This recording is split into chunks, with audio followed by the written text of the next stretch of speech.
They called him James Morrow, though most knew him only as Jimmy.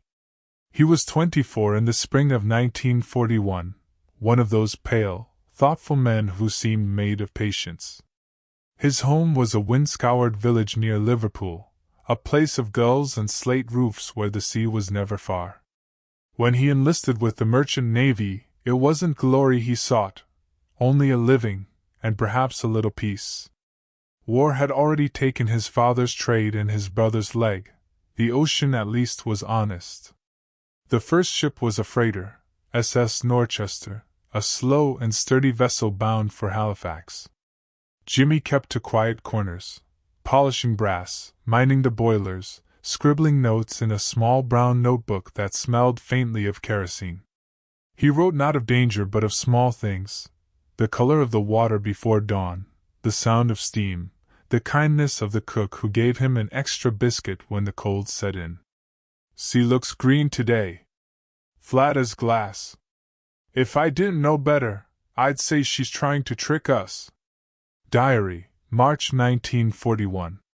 The North Atlantic had grown cruel by then. Convoys moved like cautious ghosts, guarded by destroyers whose wakes shimmered like ribbons in moonlight. The U-boats were out there, patient, invisible, like wolves that had learned to breathe underwater. Yet even fear has a rhythm, and the sailors settled into theirs. The mornings were for routine, the nights for cigarettes and stories.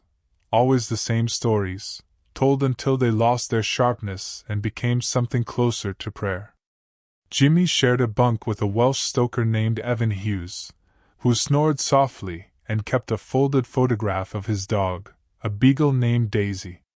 Sometimes, when the engines rumbled and the lamps swayed, Jimmy would look at that dog and wonder what it meant to live without war, to breathe air that didn't smell of oil and salt and rust. The torpedo came just after midnight on April 12, 1941. There was no thunder, no fireball, only a soft, terrible thud, like a door closing underwater. The lights flickered once and went out. He remembered the sound of rushing, the sea forcing its way into places it had never belonged. The ship tilted, groaned like something alive. Evan shouted his name, and then they were both in the black water, swallowed whole. The cold was so sharp it stole thought itself. For hours they drifted, clinging to debris, shivering, half-blind in the dark. Jimmy wrote later that it felt like floating inside time itself, where the world had narrowed to breath and heartbeat. The stars looked close enough to touch. I thought, maybe this is what the dead see, when they look back. Diary, April 1941. They were rescued by dawn, pulled from the sea by a corvette whose crew looked as ghostly as the men they saved. Jimmy watched the Norchester sink in silence, her bow rising once like a final breath before she vanished beneath the waves. He didn't cry. He only murmured, "That's that," and wrapped a blanket tighter around his shoulders. Of the 42 crewmen aboard, 17 were lost. Evan was not among them, though he never spoke of that night again. They were sent back to Britain to recover, or rather, to wait until the sea called again. Because it always does. And when it did, Jimmy answered. He was assigned to another freighter before summer, SS Lydiana, bound once again for the Atlantic, this time under heavier escort and darker skies. "It feels wrong to go back," he wrote. "But the land feels stranger now. Maybe the sea doesn't remember names, only faces." And so the story turns, as the tide turns, toward another ship, another ocean, and another night when the sea decided to test the limits of endurance. When Jimmy Morrow stepped onto the deck of the SS Lydiana, the wood beneath his boots still carried the scent of new varnish. She was younger than his last ship, a freighter built in '39, long and lean, her hull painted a dull gray that matched the sea. She moved like something unsure of its own weight. The crew, though, were seasoned, a mix of Scots, Canadians, and one weary French cook who cursed in 3 languages and made coffee strong enough to wake the dead. They were men who had learned to live in half-light, between storm and stillness, between the news of another sinking and the next order to sail. Jimmy took to his duties quietly, patching pipes, checking valves, keeping the ship's engines running with the care of a man tending an old friend's heartbeat.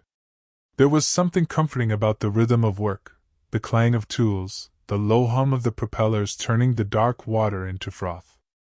By the time they reached mid-Atlantic, winter had begun to fade. Some nights were calm enough that you could see the whole sky, a net of cold fire stretched from one horizon to the other. The men would come up to smoke, each lost in thought, the glow of their cigarettes bobbing like red stars. "I don't think about dying anymore," Jimmy wrote one evening. "Only about how strange it is to still be here. There's something almost kind about the sea when she lets you live."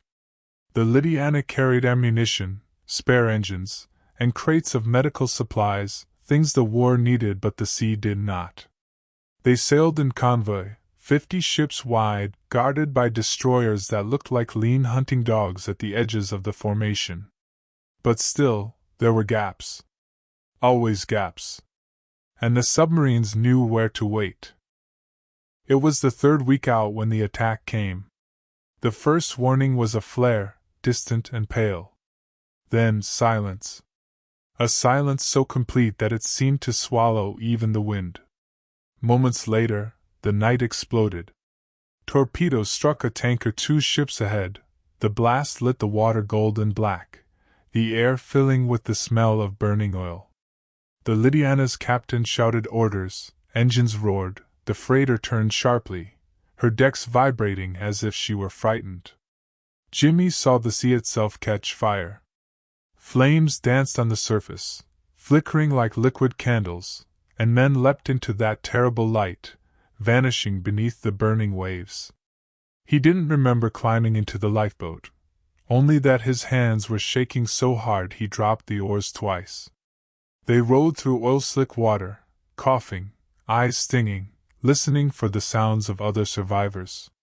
Somewhere in the distance, depth charges boomed like slow thunder. The destroyers were fighting back. By dawn, the flames had gone out, leaving a thin, greasy smoke that clung to everything. The Lydiana was gone. Another ship, a rescue trawler, found them drifting, their faces smeared with soot, their hands blistered from rowing. "We saw the sun rise through the smoke," Jimmy wrote. "The light looked dirty, as if even the sky had been scorched." Of the Lydiana's crew, half were lost. The rest were brought to an Allied port in Iceland, given blankets, bread, and silence. There wasn't much else to give. They were alive, and that was supposed to be enough. But that night, Jimmy couldn't sleep. The bed was too soft, the air too still. He missed the steady heartbeat of the engines, the sound of the sea against the hull. He realized, with quiet horror, that he had begun to feel safer at sea than on land.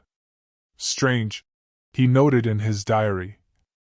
"How a man can come to trust the thing that nearly kills him. Maybe that's what survival is, learning to make peace with fear." In the weeks that followed, he tried to stay ashore. He worked at the docks, mending nets, loading crates, patching hulls that would soon be torn apart again. But the war had a way of whispering to men like him. By midsummer, he was back in uniform, standing before another ship, the SS Dominion Star, a passenger cargo vessel converted for war. She gleamed under the low sun, a beauty in steel and sorrow. And though he didn't say it aloud, Jimmy felt the same familiar pull, that odd mix of dread and belonging. When a fellow sailor joked, "Third time's the charm," Jimmy only smiled faintly and said, "Let's hope it's not." He knew better than to believe in luck.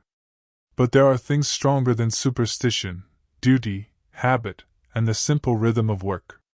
And so, once again, the horizon opened its arms to him, vast, blue, and waiting.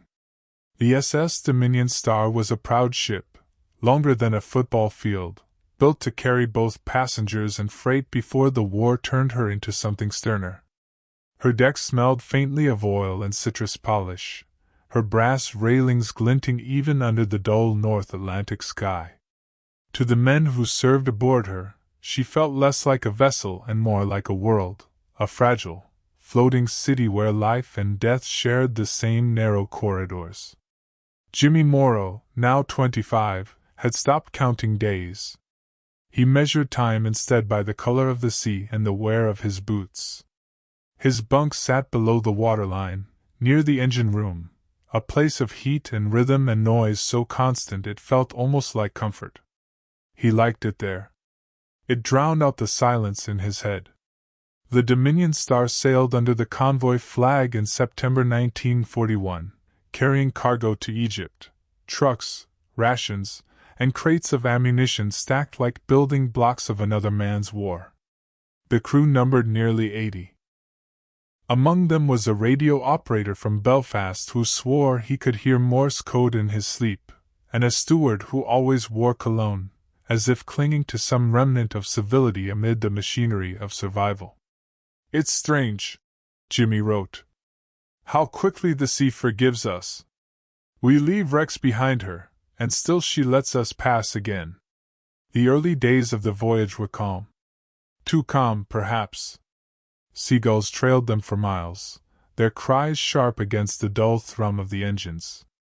The sun fell early that time of year, and by 6 the ship was already wrapped in fog and evening. The men played cards, drank tea, and spoke of home in the quiet way men do when they don't expect to see it soon.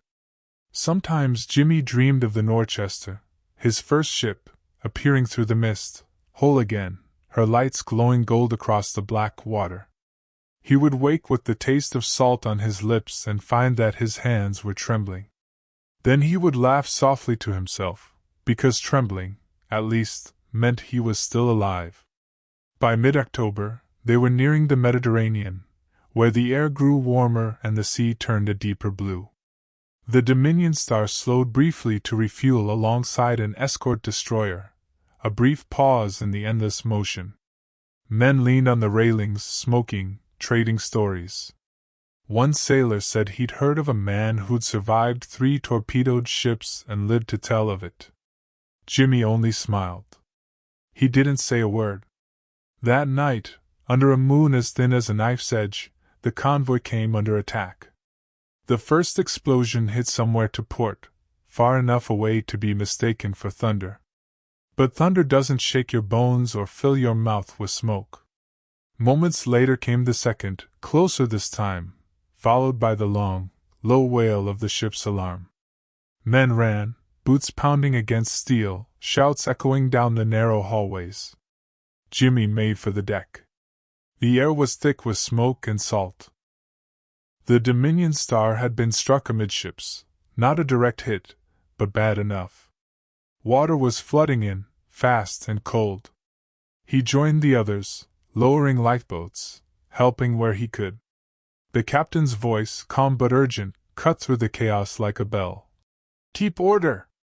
Keep order!" But the sea, once it decides to take something, does not bargain. Within minutes the ship began to list. Men clung to ropes, crates, anything solid. Jimmy felt the deck tilt beneath him, a slow, terrible slide, and then he was in the water again, the world reduced to sound and pressure and darkness. "The sea feels different every time," he would later write. "This time she was warm, almost gentle, as if she meant to cradle us before she took us under." He swam until his arms gave out, finding a floating hatch cover to cling to. Around him, voices rose and faded, cries for help, prayers, then only silence. The stars wheeled above, indifferent and bright. Somewhere far off, a destroyer's searchlight swept the water like a white ghost's hand. Hours passed. Or perhaps minutes. Time dissolves easily in the dark. At dawn, the sea was empty except for fragments, splinters of wood, an overturned lifeboat, a single boot. And Jimmy, half conscious, still holding to his hatch cover, drifting toward a horizon he could barely see. He was rescued 2 days later by a patrol ship. When they hauled him aboard, he weighed little more than a boy. His hair had gone nearly white at the edges, a trick of shock, they said. He didn't speak for a long time. Just sat near the rail, eyes fixed on the water, as if waiting for it to speak first. In his diary, written shakily after his recovery, he left only one entry. Third time. I think the sea and I have an understanding now. She knows I will come when called. But not yet. The war continued around him, unstoppable as the tide. Ships were built, sunk, built again. Men came and went, names recorded on lists that no one read twice. But for Jimmy Morrow, the ocean had become something else entirely. Not a battlefield, not even a place of work, but a mirror. A vast, unblinking reminder of what it means to endure. Liverpool greeted Jimmy Morrow with fog and the faint smell of coal smoke. The docks still bore the wounds of war. Twisted girders, blackened warehouses, the silhouettes of cranes standing like broken crosses against the gray sky. He stood there a long while, his duffel bag at his feet, listening to the slow creak of the tide against the wharf. He thought, absurdly, that the air smelled wrong, too still, too dry. After years of salt and smoke, land had lost its shape. People passed him without recognition. To them, he was just another sailor home on leave, tired, thin, but lucky to be alive. Only he knew what that word lucky really meant. He rented a small room above a bakery, where the scent of bread rose each morning like an old hymn. The landlady, Mrs. Griggs, was kind but curious. She'd bring him tea and ask the same question every time. "Did you see much out there, dear?" And he'd smile, that small, tired smile of his, and say, "Only the sea, ma'am. Only the sea." But nights were harder. He'd wake to the sound of waves that weren't there, the echo of engines, the soft thud of boots on steel decks. Sometimes, in the dim half-light, he'd see the faces of men he'd lost. Evan Hughes, the Welsh stoker, the French cook who'd brewed coffee strong enough to wake ghosts, the boy from Belfast who'd hummed Morse code in his sleep. They'd drift past him in silence, eyes calm, as if to say, "We stayed where you left us." He tried working again. The docks were busy, ships still came and went, though fewer now, and under friendlier skies. He took jobs mending hulls, loading cargo, even helping build new ships, vessels meant to replace the ones the sea had claimed. But it never lasted. Every clang of metal sounded too much like an alarm bell. Every gust of wind carried the echo of the past. "Land feels hollow," he wrote one evening. "I keep waiting for it to move beneath me. For the ground to sway, for the walls to creak like a hull. But it doesn't. It just sits there, too still, too certain." He'd begun to carry his old diary with him everywhere, tucked inside his coat. Not to write, just to hold. The cover was worn now, the ink smudged from years of damp. Yet it felt like a lifeline, proof that he had lived through something real, even if it no longer felt that way. One afternoon, while repairing a barge, Jimmy met a woman named Clara Bennett, a nurse who volunteered at the dockside infirmary. She had a quiet laugh and hands that smelled faintly of iodine and lavender. When she asked about his limp, he said it was from a clumsy ladder, though both knew it was something deeper. Clara did impress him. She'd seen enough broken men to know when silence was the kinder medicine. Sometimes, they'd walk along the river, not talking much, just watching the water shift in color with the light. Once, she asked if he missed the sea. Jimmy thought for a moment and said, "No. I miss belonging somewhere." For a while, she gave him that, a sense of belonging. They shared dinners of boiled potatoes and tinned ham, laughed over burnt toast, listened to the radio when the news wasn't too grim. But even love, gentle as it was, couldn't quiet the restlessness in him. When the war ended, bells rang and people danced in the streets. Jimmy stood in the doorway of the bakery, watching strangers embrace and cry, hats thrown into the air like gulls. Clara took his hand, smiling through tears. "It's over," she said. He nodded, but didn't answer. Because for him, it wasn't. In the quiet weeks that followed, he found himself walking more, down to the docks, past the warehouses, along the same wharves where his first voyage had begun. He'd watch the new ships leave, their flags bright and clean, their crews laughing as they cast off lines. And he'd think, they don't know her yet. The sea. They don't know how she waits. "It's strange," he wrote, "how peace can feel heavier than war. When the guns stop, the memories start making their own noise." He could have stayed. He could have built a life with Clara, tended the bakery, learned to live on land again. But one morning, she woke to find a note on the table, folded neatly beside her teacup. "I'm going back for one last voyage. Don't wait for me." The sea hasn't finished speaking. She never saw him again. The ship he joined, a merchant vessel under civilian command, left quietly, without fanfare. No convoy, no escort, just a crew of men who couldn't seem to stop answering the ocean's call. Jimmy didn't tell anyone which ship it was. He didn't keep a diary this time. Perhaps he didn't need to. For months afterward, Clara would walk down to the harbor at dusk, scanning the horizon. Sometimes she thought she saw him, a figure in a sailor's coat, standing against the light, watching her the way he used to watch the waves. But when she blinked, he was gone. In ports from Halifax to Gibraltar, sailors told the story in whispers over cheap whiskey and half-burned cigarettes. They never agreed on the name. Some said Morrow, some Morris, others just called him the Lucky Sailor. But the story was always the same: a man who'd gone down with 3 ships and lived, only to vanish back into the sea he couldn't escape. It's funny, the way the sea shapes memory. What begins as fact becomes folklore faster than you might think.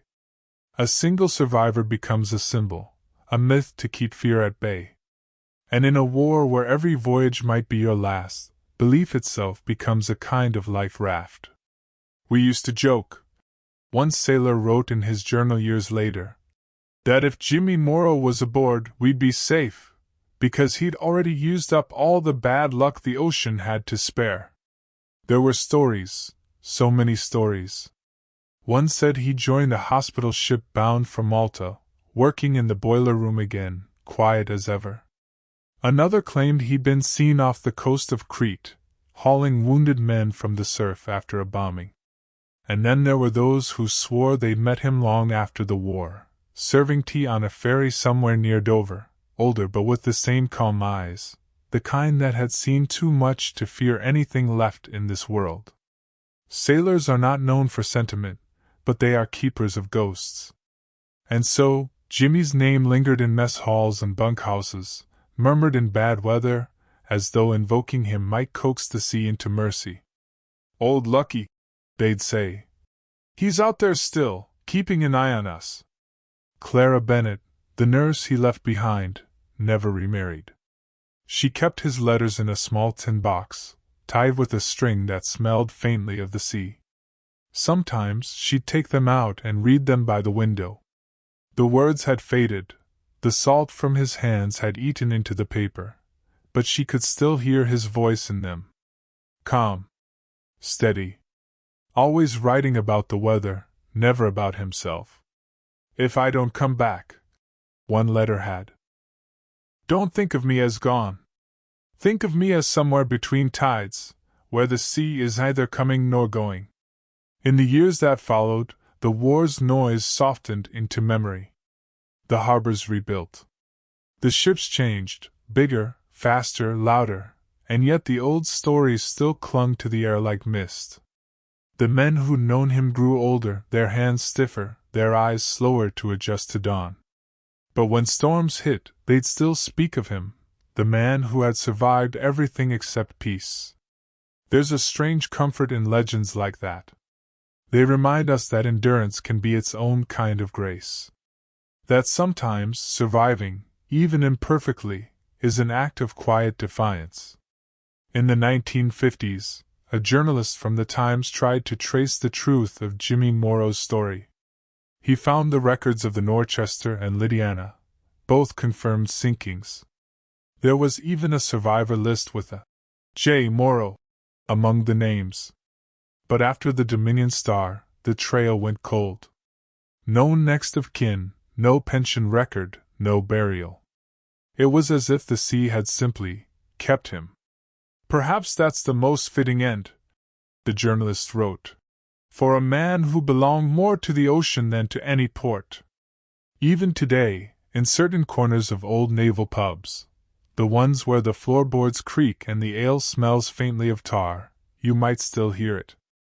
A man at the bar, gray-haired and half-smiling, lowering his voice just enough to make the words lean in toward you.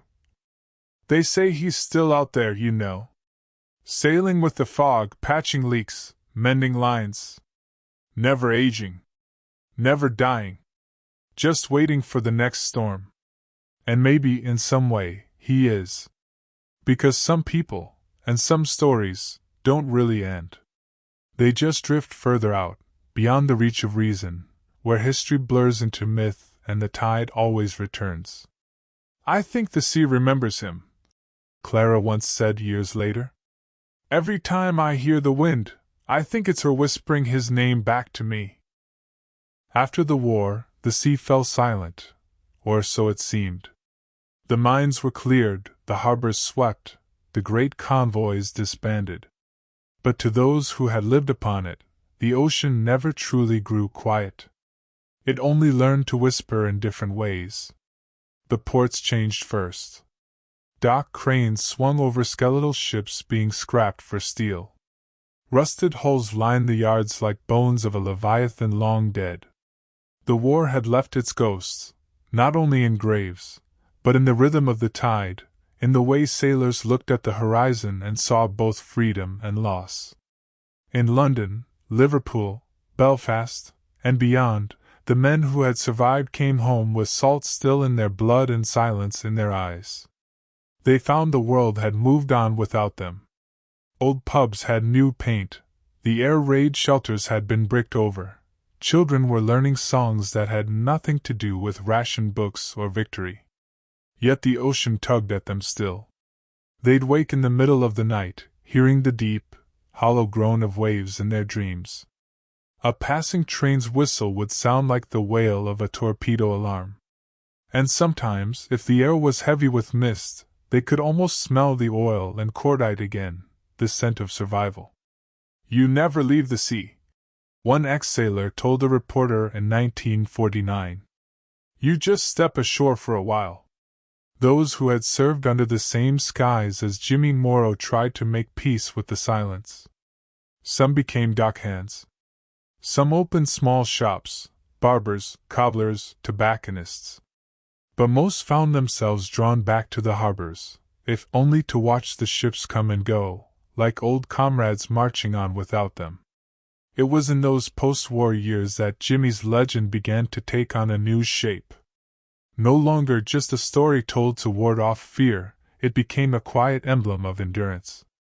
A reminder that luck wasn't always a gift, sometimes it was a burden carried alone. In the small port town of Penzance, an old sailor named Reggie Clark used to tell the story to tourists who gathered near the docks on misty evenings. He'd point toward the horizon where the water turned silver at dusk. "He's out there," Reggie would say, eyes narrowing. "Still looking for home. Poor devil never found it." Children loved the tale. They'd listen wide-eyed, imagining a ghost ship with one man aboard, lanterns swinging from the mast, calling out through the fog. And maybe that's what Jimmy became, a symbol of all the sailors who were swallowed by the sea, their names washed away but their courage somehow still afloat. The 1950s brought new wars, new fears, new frontiers. But for those who had seen the Atlantic convoys, those long lines of merchant ships braving the U-boats, no later danger ever felt quite the same. Because when you've watched the sea catch fire, when you've seen the horizon split by flame, the rest of life feels strangely hushed. By the 1960s, maritime museums began collecting oral histories. Tape recorders hummed as old men spoke softly into microphones, their voices like creaking timbers. Most names were forgotten, most stories lost. But again and again, Jimmy's name appeared, not as a ghost, but as a kind of memory anchor. "I never knew if he was real," one recording captures a sailor saying. "But it didn't matter. He was what we needed, proof that a man could go through hell 3 times and still rise to the surface." In the archives, those recordings still exist. You can hear the clink of a teacup in the background, a seagull crying through the open window, and the slow breath of a man trying to remember what it felt like to be 20, scared, and alive. And that is where Jimmy lives now, not in stone or ink, but in the way memory trembles when spoken aloud. Clara Bennett, older now, her hair pale as surf foam, sometimes visited the docks on gray mornings. She'd sit with her hands folded in her lap, eyes on the horizon, not waiting exactly, but listening. There's something about the sea, the way it holds sound, that can make even silence feel full. And in that silence, she'd imagine his voice. "You see, Clara," he'd once said before a voyage, "the sea isn't cruel. She's just forgetful. You have to remind her who you are." When she passed away in 1968, her tin box of letters was found still bound with its salt-stained string. The coroner, a man who'd once served as a ship's medic, recognized the name instantly. He placed the box back on her nightstand unopened. Some stories, after all, are better left sealed. By the 1970s, few remembered Jimmy Morrow by name. But sailors still told his story, not of one man, but of all men who returned from the deep. His face blurred, his voice changed, but his essence endured. A quiet defiance against fate, a whisper carried in the wind above the water. "There's a Jimmy in all of us," an old trawler captain once said.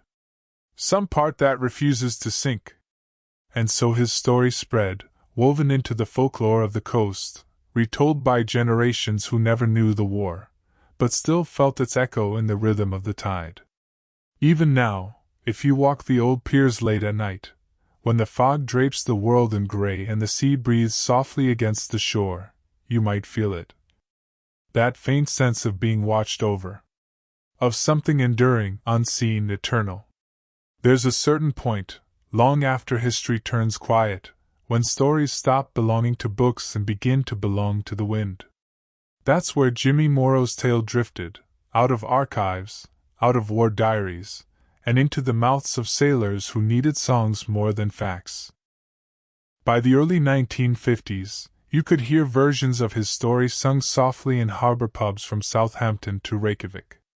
Sometimes he was Lucky Jim, other times Jimmy the Wave, and in one particularly mournful Icelandic ballad, he was the man who the sea forgot to drown. No two versions were the same, but all began with the same haunting refrain, a lone man at sea, whispering to the dark. 3 times she took him, 3 times he rose. From salt and sorrow the sailor grows. It was never meant for the stage or radio. These were not songs for applause. They were songs for passing the time, for mending nets, for letting memory settle like fog.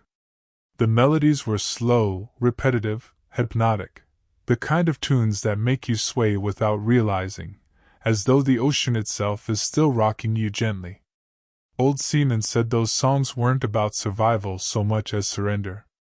Not giving up, but giving over, to the mystery of the sea, to the understanding that some lives simply refuse to end. And in that quiet acceptance, there's a kind of peace.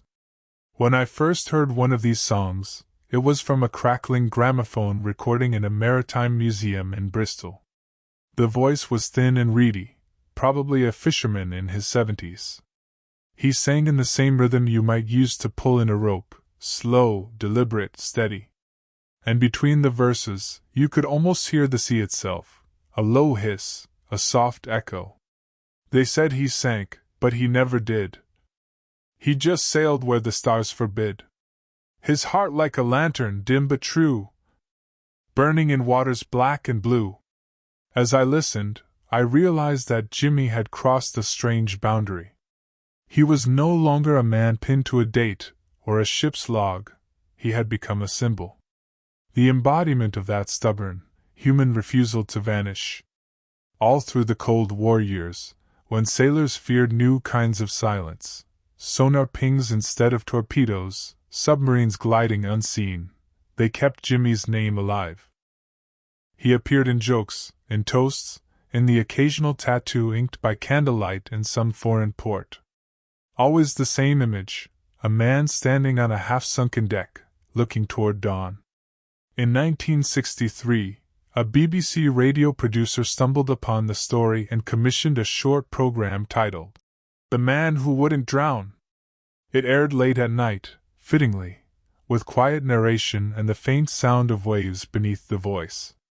Listeners wrote in by the hundreds, not to debate its truth, but to share their own family legends of survival at sea.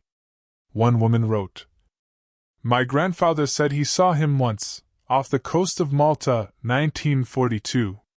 Said the man smiled, saluted, and vanished into fog." Was that true?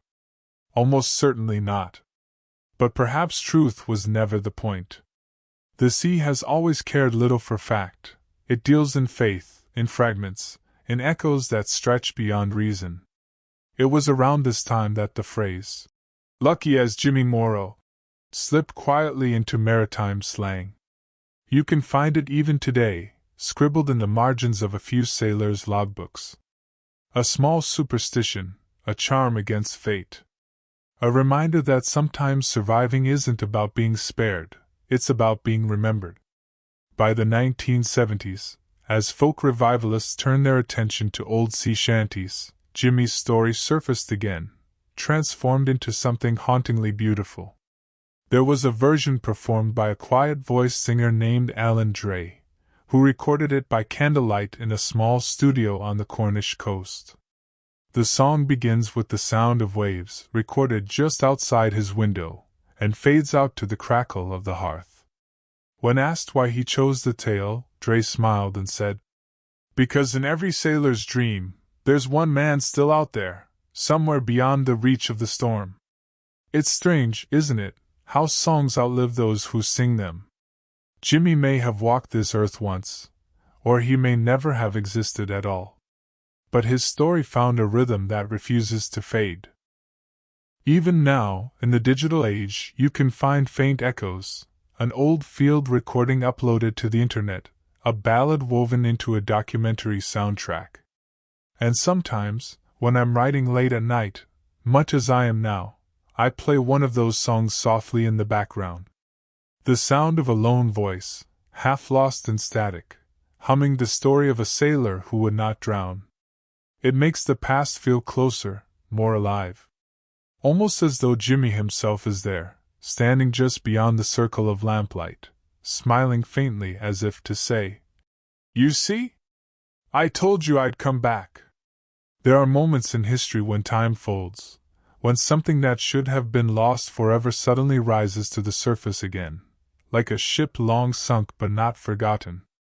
That's how it began, in the spring of 1984, when a box of wartime letters was discovered in a naval storage facility in Portsmouth, during the slow, patient work of cataloging forgotten archives. The box was small, tin, its corners dented and its lid sealed with old naval tape. When the archivist, a woman named Margaret Havers, brushed away the dust and opened it, she found the faint scent of salt and oil, as though the sea had followed the letters all the way inland. Inside were about 40 envelopes, some with edges burned, others still neatly folded, bound by a length of twine gone brittle with age. The first letter she read began simply, "April 1942, somewhere off the coast of Gibraltar. Dearest Clara, The sea is calm tonight, though I trust it less each day. The men are quiet. We've learned to listen for danger in silence, not in sound. I think of you when the moonlight hits the water. It's strange, but sometimes I almost believe I could see your face reflected there, if only I dared look long enough. It was signed, Yours as ever, J. Morrow. At first, Margaret thought it was coincidence, a common name, perhaps, or the embellishment of an anonymous sailor whose tale had been confused with the myth. But the letters continued, written across that fateful year when 3 ships bearing the same sailor had each gone down. The handwriting was graceful, looping slightly, with ink that had bled faintly into the paper from moisture. And the tone was what set them apart.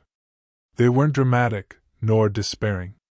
They were quiet, tender, almost resigned, the words of a man who understood that he was living inside borrowed time. The water is black tonight.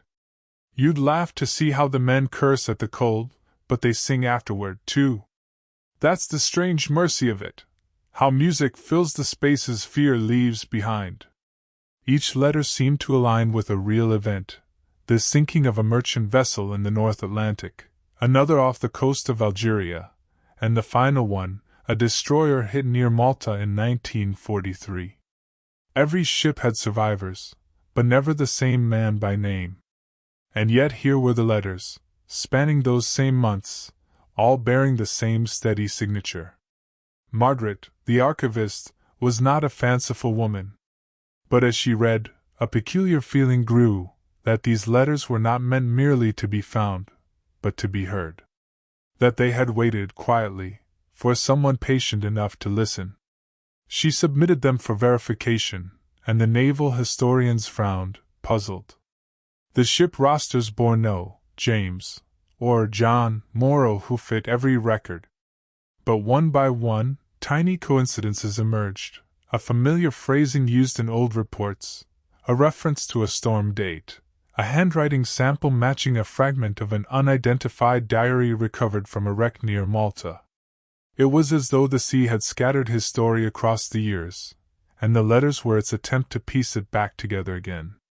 In one of the final letters, written just weeks before the last sinking, Jimmy wrote, "If you ever read these, Clara, know this, I do not think of death as the end, only as another tide. The sea has taken me twice, but it seems she keeps giving me back. I wonder sometimes what for." Those words, delicate and uncertain, became the heart of the legend. They captured what the songs had sung around for decades, that strange blend of grace and grief, of survival that costs as much as loss. Margaret donated the letters to the Maritime Heritage Trust, and for years they sat behind glass, barely noticed by visitors except for those who lingered long enough to read the lines aloud in hushed voices. Because the power of such writing lies not in seeing it, but in speaking it, letting the words carry across air like the faint echo of a life unfinished.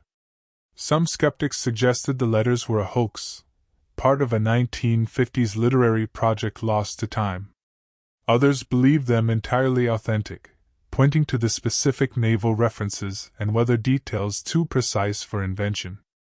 But perhaps, as one curator put it, whether real or imagined, they tell the truest kind of story, one born of longing and endurance. I visited the museum once, years later. The letters were kept in a dimly lit room lined with model ships and the faint smell of old varnish. A small brass plaque beneath the display read, J. Morrow, Letters from the Deep, 1942-43. Recovered 1984, donated by M. Havers. Standing there, reading them in the quiet, I felt what Margaret must have felt, that sensation of time folding, of a presence lingering just beyond reach. And in that moment, it didn't matter whether Jimmy Morrow had been one man or many, fact or fable.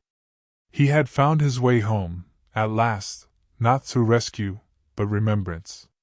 It was early autumn, the kind of season when the sea turns gray and secretive, when the horizon seems to fold inward like a closing book. In 2003, a research team from the University of St. Andrews set out on an underwater survey near the Strait of Sicily, a stretch of water known for swallowing ships and keeping them.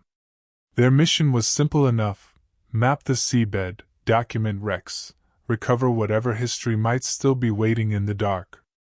The lead archaeologist was Dr. Elias Ward, a man of soft voice and patient movements, the kind of person who treated even rusted bolts as sacred artifacts.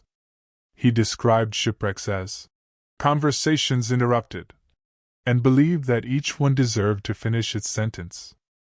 On the seventh day of their dive, the sonar caught something, a long, narrow shape buried halfway in silt, about 90 meters down. It was, by all accounts, ordinary at first, another wartime vessel, likely merchant class. But as the ROV camera panned slowly across the hull, something caught the team's attention. There, faint but legible, were the corroded remains of a nameplate. The letters were chipped, barnacled, and half devoured by time. But the camera caught enough. HMS Otranto. The name matched a ship recorded as torpedoed in 1943, off the very coast they were exploring. And almost too perfectly, the Otranto was one of the 3 ships believed to have carried a certain sailor named J. Morrow. It's funny how such coincidences arrive, quiet, unassuming, like a knock on the door of history.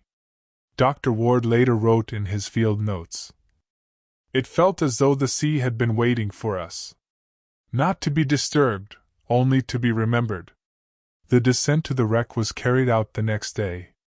The light faded early as the divers dropped through layers of pale blue and then darkness, their lamps cutting narrow cones through clouds of drifting plankton. When they reached the deck, time seemed to pause.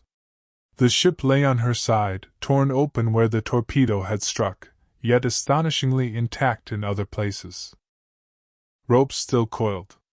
The outline of a lifeboat still visible in the sand. A kettle, rusted but upright, still sat where a galley table had once been. The divers moved slowly, not out of fear, but out of respect. There's a hush in those depths that commands it, the hush of thousands of tons of water pressing down, and of years collapsed into stillness. Inside one of the crew quarters, near a locker that had long since lost its door, they found something extraordinary. A small, waterproof tin, the sort issued for personal effects, wedged behind a beam. Inside were a few indistinct papers, fused together by age, and a small metal disc. When cleaned and preserved weeks later, that disc revealed itself as a dog tag. The engraving, though faint, could still be read under the microscope. J. Morrow, Royal Navy. That discovery made quiet headlines, not front page, not sensational, but thoughtful ones. "Mystery sailor found, survivor's tale may be true," read one. "Lost name returns from the sea," said another. Dr. Ward, when interviewed, refused to call it proof. "History is not about proof," he said softly. "It's about presence. And he is present here."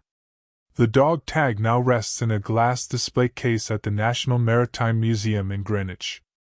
It's small, barely 2 inches across, the metal dark with corrosion, the letters shallow but stubbornly clear. Children pass by without noticing. But those who pause, who lean in close, often find themselves whispering his name aloud. There's something about that, the quiet reverence of speaking a name once swallowed by the sea. I was there, too, not long after the find. The curator, an old friend of Ward's, let me hold the tag for a moment, gloved and trembling. It was heavier than I expected. Not in weight, but in meaning. I remember thinking, here it is. The proof that memory can take form. Of course, skeptics persisted. Some said it was coincidence. Another sailor named Morrow, lost to the same war. Others argued it must have been planted, or misattributed. But in truth, those debates missed the point. Because what matters is not whether Jimmy Morrow truly survived 3 torpedoed ships, What matters is that the world believed someone did. And that belief itself became a kind of survival, carried across generations, sung, written, rediscovered, until even the sea seemed to give its nod of confirmation. That night, after the museum closed, I walked out along the Thames embankment. The tide was low, the river reflecting the city's lights like molten glass. I remember closing my eyes and hearing the faint clang of a buoy somewhere downstream, a small, rhythmic sound that echoed the pulse of the ocean. It struck me then how alike memory and the sea truly are. Both vast, both restless, both full of wrecks we cannot see but somehow know are still there. And somewhere, deep below, in a corridor of silt and coral, the Otranto lies quiet. The ROV cameras sometimes capture her still, ghostly, serene, her deck dusted with life, her silence now inhabited by fish instead of fear. It's peaceful down there. A kind of underwater chapel where steel and salt hold vigil together. He is home now, Dr. Ward once said. The sea remembers him in her own way. And perhaps that's all we can ask of history, not certainty, but remembrance. Not fact, but faith. In the end, stories like this do not close neatly, they drift. They are tides that never find a final shore, only softer and softer sands. The man called Jimmy Morrow has no grave, no monument. No statue stands beneath the gray English sky to mark his name. But perhaps that's as it should be. For the sea itself has claimed him, and she is monument enough. To some, he was a myth, a sailor invented by the weary to make courage bearable. To others, he was a man of bone and breath, lucky beyond reason, doomed to remember too much. Both, I think, are true. When I close my eyes and imagine him, I do not see a hero or a ghost. I see a quiet man at dawn, standing alone on a deck slick with dew, watching the light stretch across the water like hope itself. His hands are rough. His coat salt-stained. His eyes, those pale, steady eyes, reflect the horizon, not as something to reach, but as something to understand. Maybe that is what survival really means. Not escaping death, but making peace with its company. The sea taught him that, and he, in turn, taught us. There's a story, half believed, half whispered, told by old fishermen along the Cornish coast. They say that some nights, when the fog is heavy and the lanterns sway on their hooks, you can hear a man's voice calling faintly over the water. Not a cry for help, but a greeting, low, steady, patient. All well, the voice says. All well, the sea is calm tonight. Those who hear it never feel afraid. In fact, they describe it as comforting, as though someone were keeping watch, ensuring that even in the dark, no one drifts too far. The rational mind knows better, of course. It's wind, or echo, or imagination. But the heart believes. And perhaps that's the truest kind of history there is, the kind that lives where belief and memory meet, where fact gives way to feeling. Because in the end, the past is not a ledger, it's a tide. And tides, as every sailor knows, always return. Sometimes, when I sit here, in this study, with its brass lamp and ticking clock, its shelves of brittle maps and curling letters, I find myself wondering what Jimmy would think of us now. Of our ships made of steel and silence, our satellites that look down upon the same oceans he once sailed. Would he laugh? Would he shake his head and say we've tamed nothing, not really? I think he'd smile that small, wry smile of his, the one that seems to say, "You never tamed the sea. You only asked her to let you pass." And maybe he'd tell us what he learned in those dark hours between life and death. That courage isn't loud, that survival isn't triumph, that sometimes, to live is simply to keep breathing, one wave at a time. "The sea isn't cruel," he once wrote. "She's just forgetful. You have to remind her of who you are." That line stays with me. Because that, I think, is what we do each time we tell his story. we remind the sea who he was. And maybe that's enough. If you were to walk the old docks of Portsmouth tonight, you might pass the museum and see, through the glass, the small, unremarkable dog tag lying in its case. The light above it will be dim, deliberate, so that reflections from the glass look like ripples of water. If you lean close, you might even catch your own face overlapping the metal, your breath fogging the surface for a moment. It will seem, for that brief instant, as though you're standing on the deck of some forgotten ship, staring out at a horizon that feels both endless and kind. And if you listen, really listen, perhaps you'll hear the soft rhythm of the tide beyond the walls, the pulse of something older than time. History doesn't end, you see. It lingers. In the creak of ropes, the sigh of wind, the hush between heartbeats. In the stories we keep telling, long after their tellers have gone. And somewhere, deep below the surface, where light bends and memory sleeps, the sea holds a name. She does not forget, not really. She only waits to be reminded. So if, someday, you find yourself standing by the water's edge, staring out into the mist, remember him. Not as a legend, not as proof, but as possibility. Whisper his name, quietly, the way you might speak to a friend long departed but not gone. Jimmy Morrow. And if the wind stirs in answer, if a wave curls a little closer to your feet, know that he has heard you. Because the sailor who survived 3 torpedoed ships in 1 year didn't cheat death. He befriended it. He made peace with it.